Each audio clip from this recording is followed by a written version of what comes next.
Hello my scholars, you are welcome to my school YouTube channel and my name is Frank. In today's video, we shall be tackling JAMB CBT physics past question for the year 2024. So relax, do not go anywhere, and I'll be right back.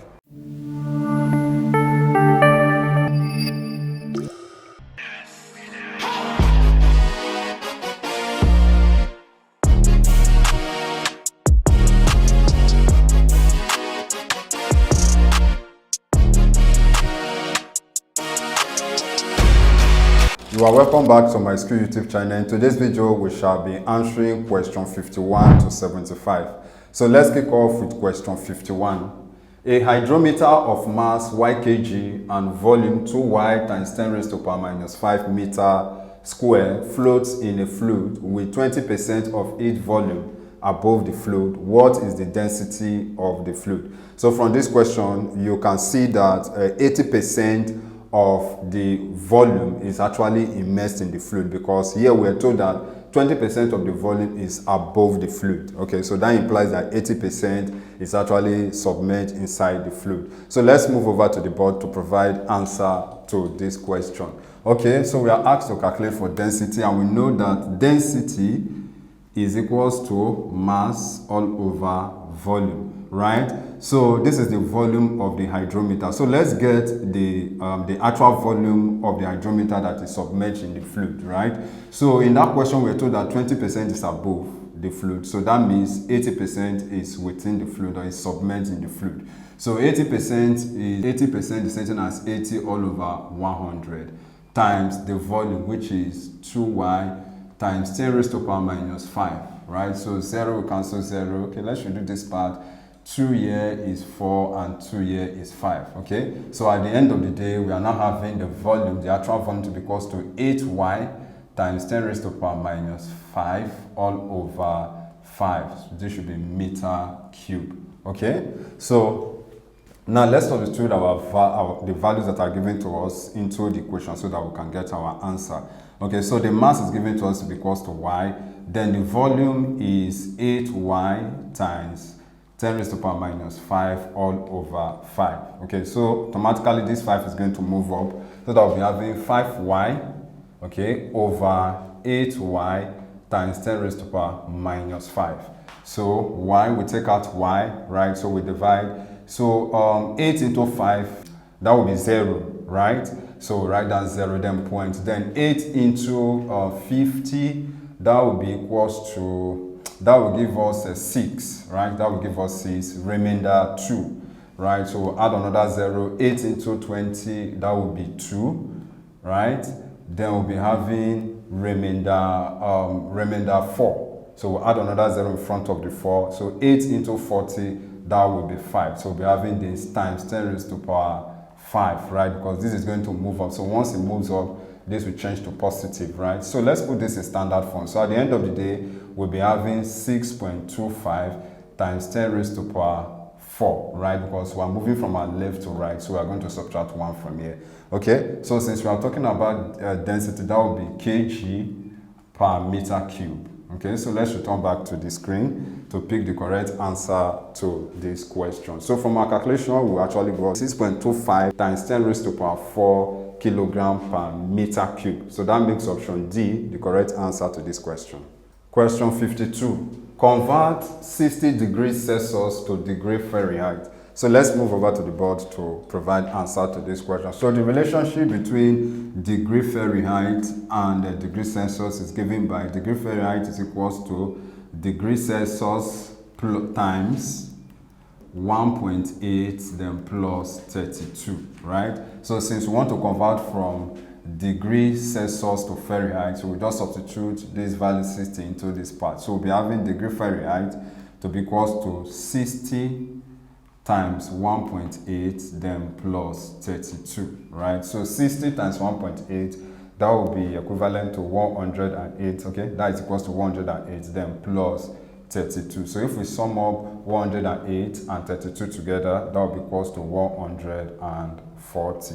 Okay, so that 60 degrees Celsius is equivalent to 140 degrees Fahrenheit.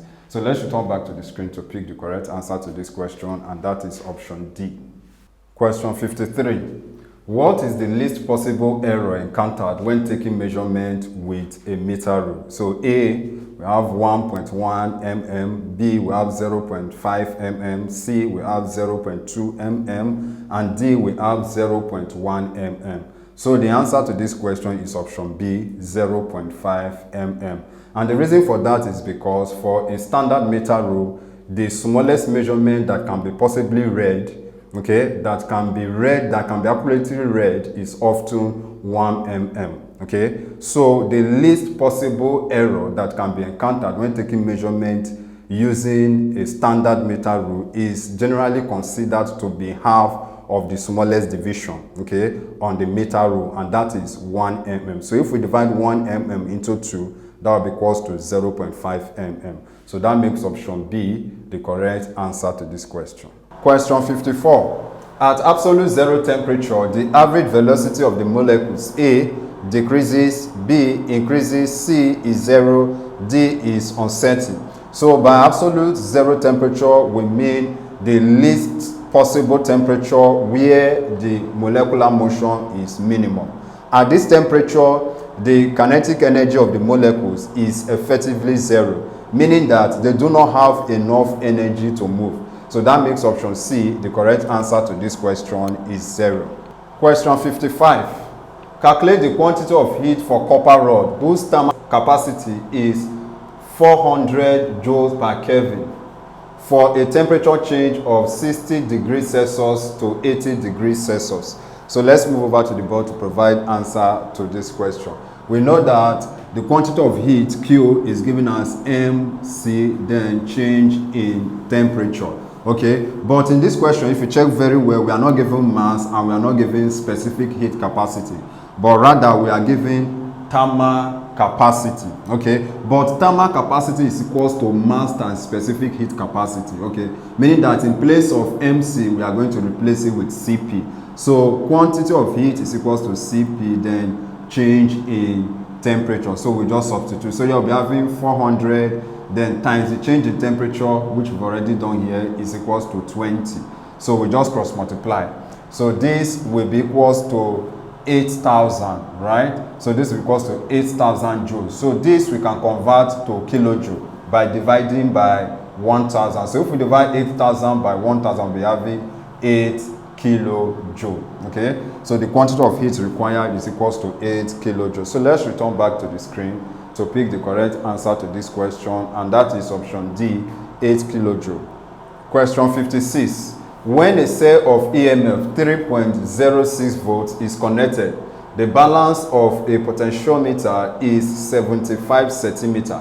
Calculate the new balance of a cell of EMF 2.295 volts. So let's move over to the board to provide answer to this question. And one thing you must note is that the balance length of a potentiometer is proportional to the EMF.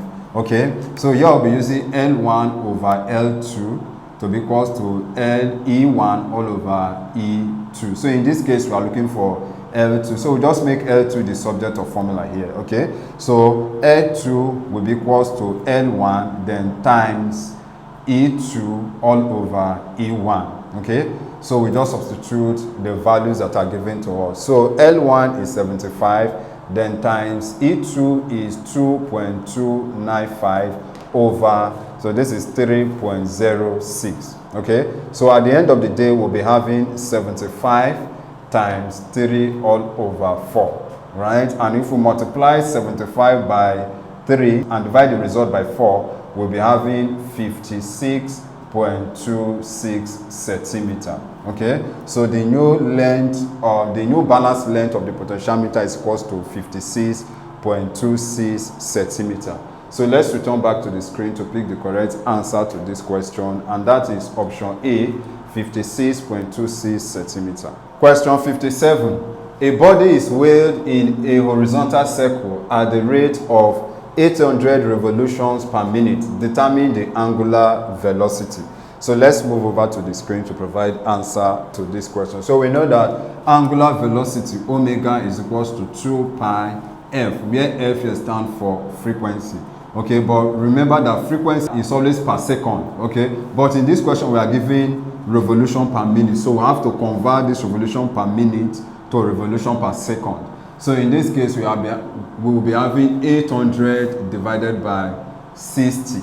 Okay, so that 0 will cancel out 0, and at the end of the day, we'll be having 13.33. Of course, it's going to continue. Okay, so in that case, we'll be having 13.33 revolution per second now. Okay, so this represents our frequency. So we just substitute into this formula. So we're having 2 times pi times 13.33. Okay, so if we multiply out here, we'll be having 66. Okay, point, then 62 pi rad per second. Okay, so if we have to take to one decimal place, so we'll be having 26.7 pi rad per second. Okay, so let's return back to the screen to pick the correct answer to this question. Okay, and that is option D, 26.7 pi rads per second. Question 58. If the velocity ratio of a machine is 4, what does it mean? A, load and the effort are equal. B, distance moved by effort is 4 times greater than the distance moved by load. C, the efficiency is low. And D, the load is greater than the effort.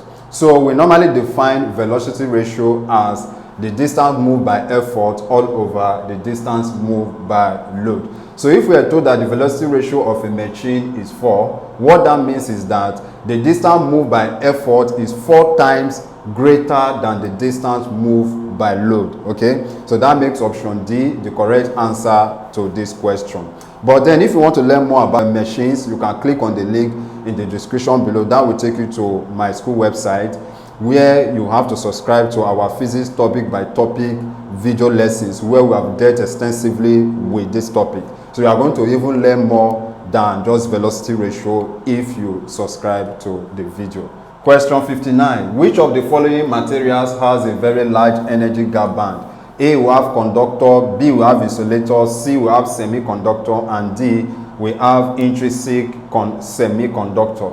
So the answer to this question is option B, insulator. Okay, so first of all, what do we mean by energy gap band? So energy gap band is just a term used to describe the energy difference between the valence band and the conduction band in a material. Okay, so insulators have a very large energy gap band. Okay, and this prevents electrons from jumping from the valence band to the conduction band, resulting in very low electrical conductivity. So for option B, a conductor has a negligible energy gap band, right, allowing electrons to move freely.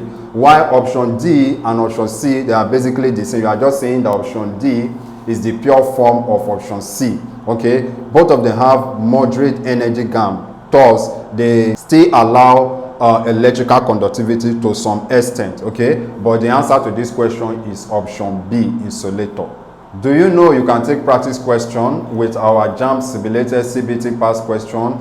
All you need to do is to click on the link in the description below, and that will take you to my school website. There you will need to download the Myschool mobile app for your Android devices and Myschool software for your laptops and computers.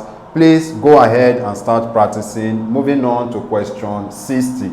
A red shirt under a red light appears pale because red, A, reflects nearly all light falling on it, B, unable to reflect light falling on it, C, absorbs all lights falling on it, and D, absorbs other color and reflects red.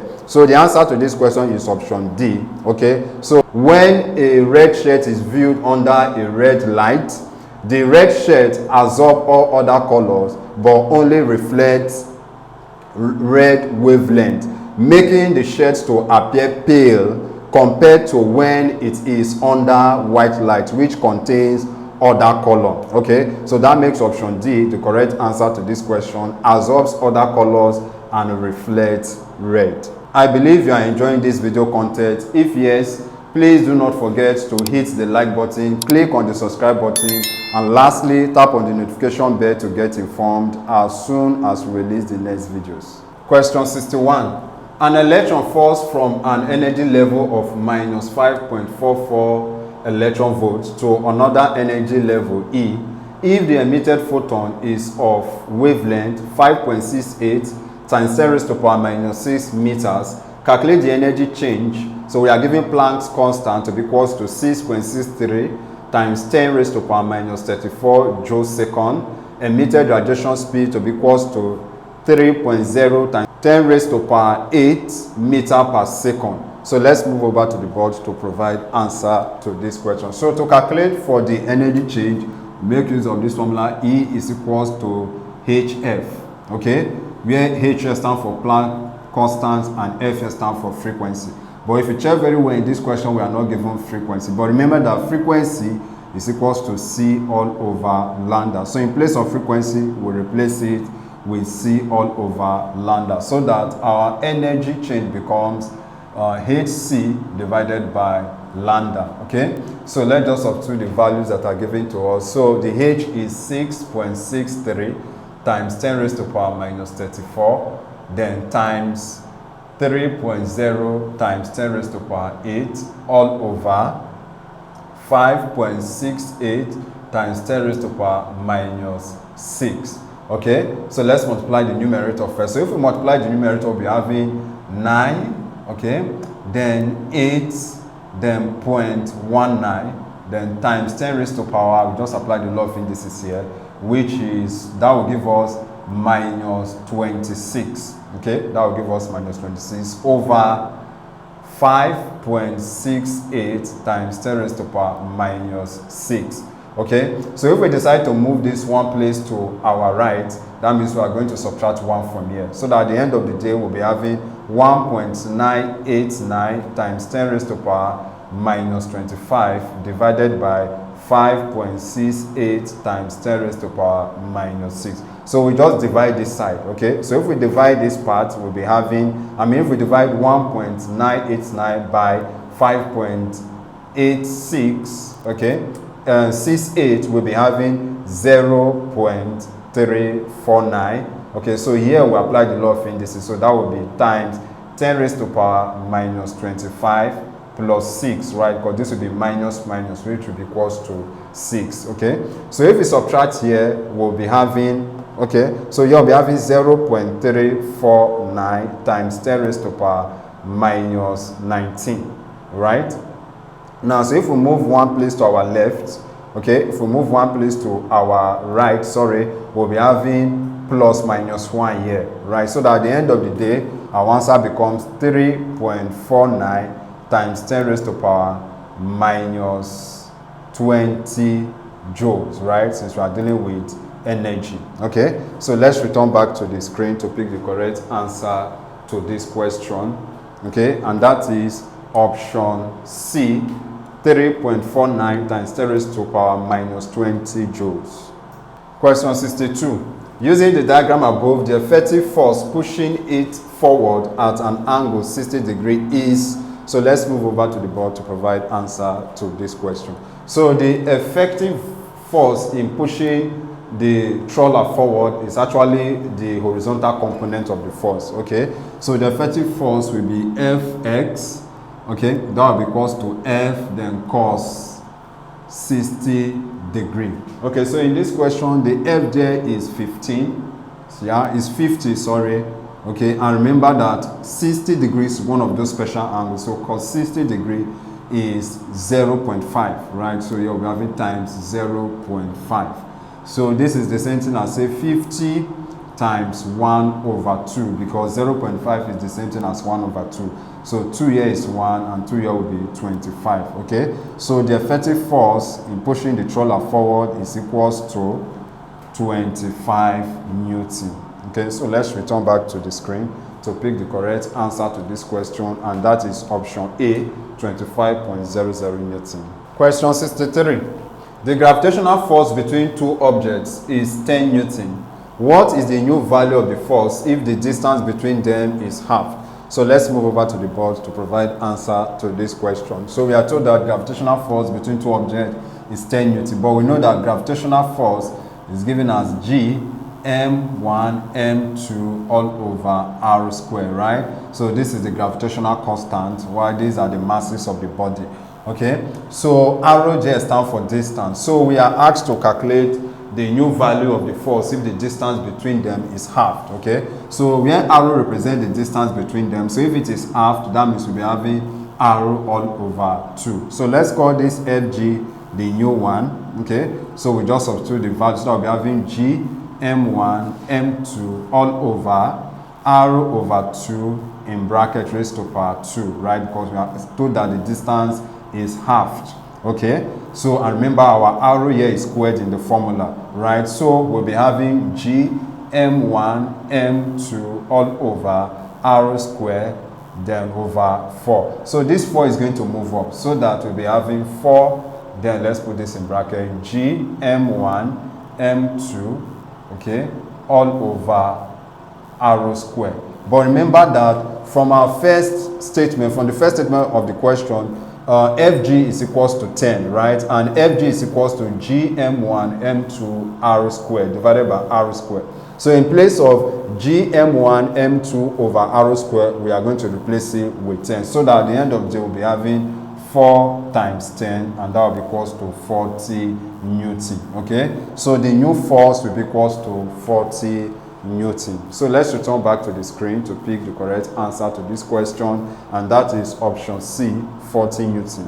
Question 64. An ID transformer has A, maximum primary resistance, B, no flux leakage, C, hysteresis, and D, eddy current. So an ID transformer is a theoretical transformer. Okay, it does not really exist, something that you just ID. Okay, so an ID transformer is a theoretical transformer that transfers electrical energy with 100% efficiency without any losses. Okay, so let's analyze the options given to us from option A to option D. So A, maximum primary resistance. So this is not the answer to this question, because for an ID transformer, it is assumed that there is 0 resistance in the primary winding. Okay, while B, no flux linkage. Okay, so the answer to this question is actually option B, no flux leakage. Okay, and the reason for that is because all the magnetic flux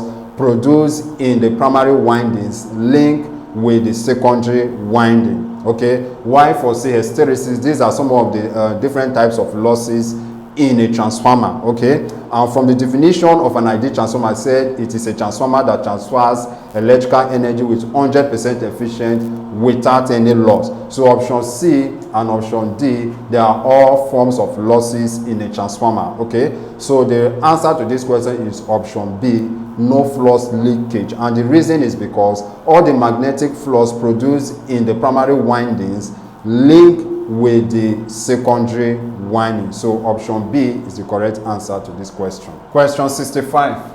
Calculate the depth of a swimming pool if the apparent depth is 10 centimeters. Refractive index of water is equals to 1.33. So let's move over to the board to provide answer to this question. So refractive index, okay, is equals to real depth all over apparent depth. Okay, all over apparent depth. So it's just for us to substitute the values that are given to us. So refractive index is 1.33, and the real depth is what we're actually calculating for. Okay, then apparent depth is given to us to be equals to 10 centimeters. So to get our apparent depth, we just make it the subject of formula by simply cross multiplying. Okay, so that real depth now becomes 1.33 times 10. So if we multiply out, that will be equals to 13.3 centimeters. So the real depth is equals to 13.3 centimeters. So let's return back to the screen to pick the correct answer to this question, and that is option C, 13.3 centimeters. Question 66. What will be the weight of a man of mass 60 kilograms standing in a lift if the lift is descending vertically at 3 meters per second square? So let's move over to the board to provide answer to this question. Okay, so if we are solving questions on lift, and if the lift is descending, so in that case we make use of M bracket open G minus A. That is if the lift is descending. Okay, but if the lift is ascending, then we'll make use of gm bracket open g plus a, okay, if the lift is ascending, but this is for when it is descending. So the value here is what will give us the what the weight of the man will be. Okay, so w in this case is equals to m bracket open g minus a. Okay, so the mass of the man is 60, then g, which is acceleration due to gravity, is 10, approximately equal to 10 meters per second square, then minus the acceleration that is given to us, which is 3. So if we subtract, we'll be having 60 times 7. Okay, but remember that 7 times 6 is equals to 42. So we just include this 0 here. So here we'll be having 420 newtons. So the weight of the man is equals to 420 newton. So let's return back to the screen to pick the correct answer to this question, and that would be option D, 420 newton. Question 67. The gravitational force between two objects, masses 10 raised to power 24 kg and 10 raised to power 27 kg is 6.67 newton. Calculate the distance between them. So we are given gravitational constant to be equals to 6.6 times 10 raised to power minus 11 newton meter square per kilogram square. So let's move over to the board to provide answer to this question. So we know that Fg is equals to G m1 m2 all over r squared, right? So in this question, we're actually looking for the distance between the two bodies, right? So basically, it's just for us to make this a subject of formula. But first of all, let's substitute and see what we'll be having here. So yeah, if we make r squared the subject of formula, we'll be having r squared to be equals to g m1 m2 all over fg. Okay, so let's substitute. So here we'll be having g, which is given to us to be 6.6 times 10 raised to power minus 11, then times 10 raised to power 24 times 10 raised to power 27 divided by 6.67. Okay, so if we multiply out, we'll still be having the numerator. If we multiply the numerator out, it just want us to deal with these terms, okay, with the powers of the 10. So if we add these two together, we'll be having like 51. Okay, so 51, if we minus 11 for 51, we'll be having 40. So the denominator part still remains 6.6 times 10 raised to power 40, okay, divided by 6.67. Okay, so if we divide this 6.6 divided by 6.67, we'll be having something like 9.98 something. Okay, we'll be having exactly something like this. Then times 10 raised to power times 10 raised to power 39. Okay, so our r square is equals to 9.98 times 10 raised to power 39. Okay, so in this case, since we are looking for r, we have to take the square root of both sides, so that r is equals to the square root of 9.98 times 10 raised to power 39. Okay, so to do this, let's round up this place to the nearest whole number. So if we round up this place to the nearest whole number, we'll be having r to be equals to root 10, okay, root 10 times 10 raised to power 39, right? Now, if we move this one place to our left, okay, if we move the decimal point here to our left, so we'll be having r to be equals to 1.0 times 10 raised to power. Since we move one place from our right to our left, we'll add plus 1 here, so that we'll be having 40, right? So at the end of the day, our r still remains the square root of 1 times the square root of 10 raised to power 40. Okay, so the square root of 1 will be equals to 1. Okay, the square root of 1 will be equals to 1. Let me put it here. So the square root of 1 is equals to 1. Then you'll be having, and then the square root of 10 raised to power 40 is the same thing as 10 raised to power 20. Okay, the reason being that square root means raised to power 1 over 2, right? So if I have 10 raised to power 40 in bracket raised to power 1 over 2, the 2 is going to divide the 40 to give us 20. Okay, so at the end of the day, the distance between the two bodies is equals to 1 times 10 raised to power 2 meters. Okay, so let's return back to the screen to pick the correct answer to this question. Okay, and that is option A, 1.0 times 10 raised to the power 20 meters. Question 68.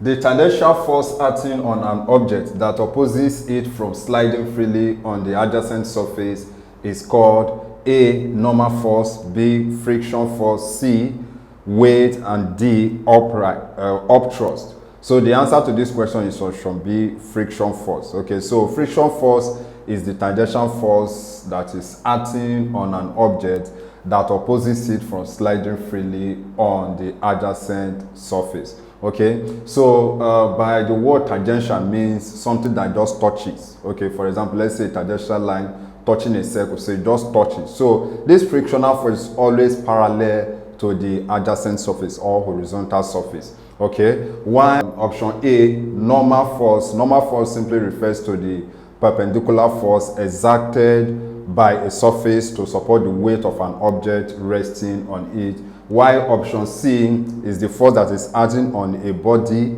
due to gravitational pull of the earth, while D, upthrust, refers to the force exerted by fluid on objects that are immersed in it. Okay, so the answer to this question is option B, friction force, and this force plays an important role in opposing motion. Question 69. Two tuning forks of frequencies 6 Hz and 4 Hz respectively are sounded together. The beat frequency is, so this is one of the easiest questions ever in physics, right? So the beat frequency is just the difference between the two frequencies that are given in the question. So in this case, the difference between the two frequencies that are given in the question is 6 and 4 Hz. So in this case, it becomes 6 minus 4 Hz, and that will be equals to 2 Hz, right? So the beat frequency is equals to 2 Hz. So that makes option A the correct answer to this question. Do you have any question to ask? If yes, please click on the link in the description below, and that will take you to my school website. There you can ask all your questions, and our team of solution providers will provide solution to all your questions within a short period of time. Moving on to question 70.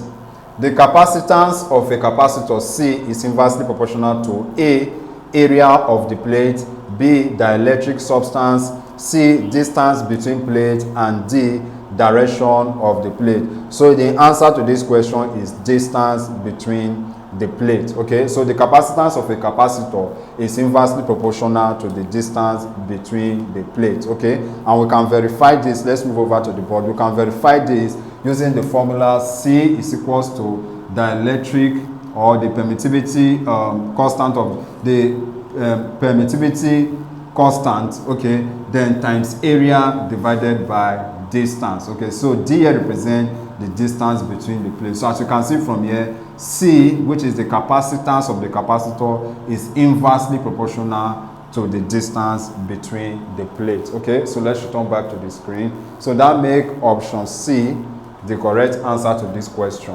distance between plates. Do you have better steps or solution to any of these questions?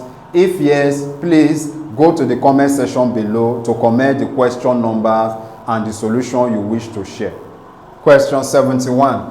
The value of R in the above circuit to make the galvanometer measure 2 ampere is, so let's move over to the boards to provide answer to this question. So this is a question on galvanometer, okay, that is to be converted to an ammeter, right? So voltage in the shunt, okay, is equals to voltage in the galvanometer. So if we simplify this, at the end of the day, we'll be having the value of the resistance to be equals to Ig all over Is, okay, times R, right? But remember that your Is is equals to I minus Ig. Okay, so Ig here represents the current in the galvanometer. Okay, so in this question, the current in the galvanometer Ig is equals to 550 milliampere, right? So this 50 milliampere, we have to convert it to ampere by simply dividing by 1000. Okay, by simply dividing by 1000. So if we divide by 1000, we'll be having 1, 2, 3. Okay, so at the end of the day, we'll be having 0.05 ampere. Okay, so now let's calculate for the current in the shunt, right? So which is IS is equals to, okay, this I here represents the current to be measured, right? So in this case, we'll be having 2 minus 0.05, and this will be equals to 1.995, okay? 1.995 ampere, right? Since it's talking about current. Okay, so we just substitute it into our formula to get the value of the resistor, or to get the value of the shunt. Okay, so in this case, we'll be having Ig, which is 0.05 divided by 1.995, then times R here. Okay, so the value of that arrow is 10. Okay, it is equals to 10. So if we multiply R, we'll be having 0.5, right, divided by 1.995.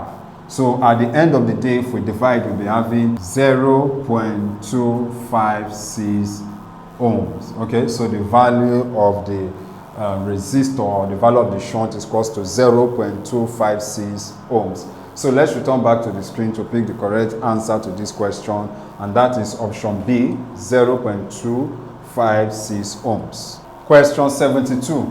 An object is placed 25 centimeters in front of a convex mirror, has its image formed 5 centimeters behind the mirror. What is the focal length of the convex mirror? So let's move over to the board to provide answer to this question. So U is equals to minus 25 centimeters, and the reason for that is because the object is placed in front of the mirror, and V, which is the image distance, is equals to 5 centimeters because it is formed behind the mirror. Okay, so using the mirror formula, 1 over F is equals to 1 over U plus 1 over V. So let's substitute our value. So 1 over F is equals to 1 over minus 25 plus 1 over 5. Okay, so the LCM of minus 25 minus 25 and 5 will be equals to 25. Okay, so minus 25 into 25, that will give us minus 1. So minus 1 times 1, that will give us minus 1. Then 5 into 25 is 5. 5 times 1 is equals to 5. So you'll be having plus 5. Okay, so at the end of the day, we'll be having 4 over 25. Now, so that 1 over F is equals to 4 over 25.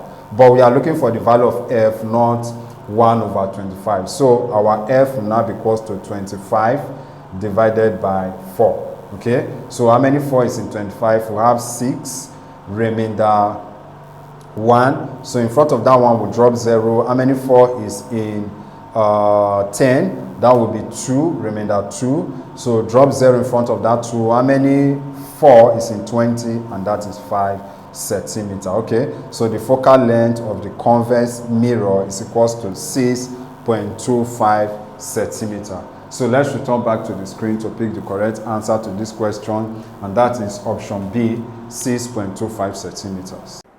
Question 73. In a Hess apparatus, the height of water and a liquid S are 0.3 meters and 0.5 meters respectively.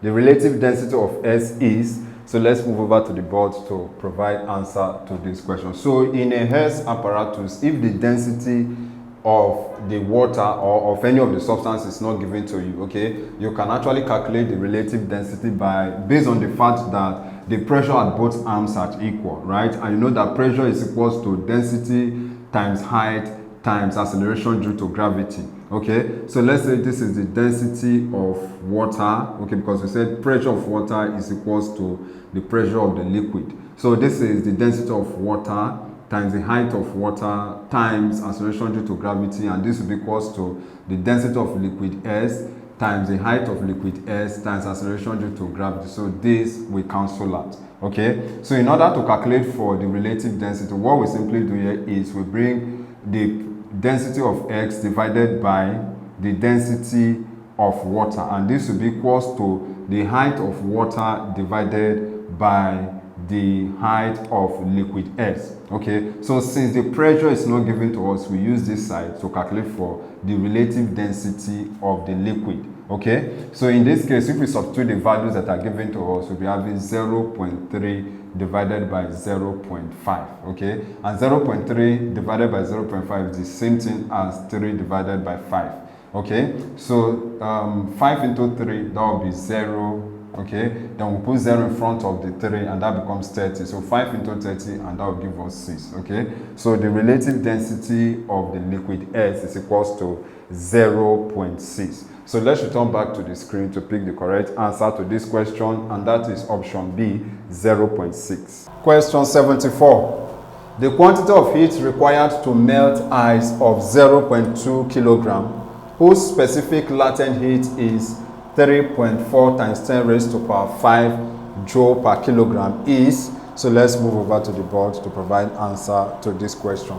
So for us to calculate for the quantity of heat required to melt ice of mass 0.2 kilogram, we make use of the formula Q is equals to ml. Okay, where m here stands for the mass of the ice and L here stands for the latent heat, specific latent heat of the ice, right? So in this case, we just substitute to get the answer to this question, which is 0.2 times 3.4 times 10 raised to power 5. Okay, so this is going to remove 1 0 from here, so that at the end of the day we'll be having 6.8 times 10 raised to power 4, okay, joules, right? So this is the same thing as 2 over 10, right? And the power here is positive, so 110 here, this 10 is going to remove 110 from here, so that we'll have here raised to power 4. Okay, so we'll just have, so that finally we now have 2 times 3.4 times 10 raised to power 4. So that will give us 6.8 times 10 raised to power 4 joules.